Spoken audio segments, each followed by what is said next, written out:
on minul väikene ja armas kohakene siin linna külje all, soo ja liiva küngaste vahel. Tuiskliiva seljandikul, männi jändrikudega segi, kasvavad seal mõnikümmend tamme. Nad on võõrale pinnale sattunud, valge liiv toidab vaevalt mända, kuid tammetoiduks on seal kehv laud kaetud. Tammele omase sitkusega ei jäta need liivakingu võõrad lapsed oma elu eest võitlemata. Vaevalt tollipikkused kasvud suudavad nad ladvast välja rõhuda. Oksad ronivad neil mööda maad, kuid tüvi on kõva ja oksad paendumata. Mõne tõru kannavad nad ka. Ja igal sügisel puistavad nad oma lehed pinnale, väetades ja mulla pinda tekitades, millest nende juured suurt küll veel ei suuda leida, kuid mis järeltulevale põlvele kindlama püsipaiga loob. See tammesugu võitleb, kiratseb, kuid ta ei kao. See on kujutus meie kehvast ja looduse annete poolest vaesest kodumaast ja tema visast võitjast meie põllumehest. Vaevane on see pind, kuhu saatus meid on paigutanud, kuid sügavale oleme oma juured siin ajanud.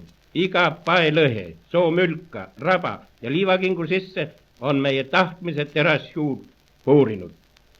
Ja siit ei kisu teda mingi jõud välja. Meie isade higiga on see pind rammutatud. Meie isade ja meie põlve verega on ta vabaks võidetud. Kõiki jõudu pingutades loome siin oma iseseisvad riiki.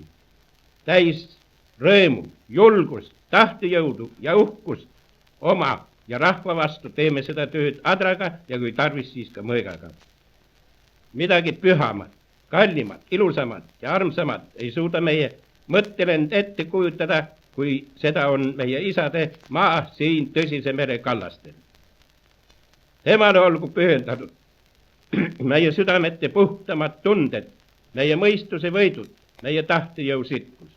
Tema pind jäägu igavesti vabaks ja meie rahva omaks, et rahulikult võiksid temast uinuda põlved, kes siin oma tööst suurt väsimust puhkavad.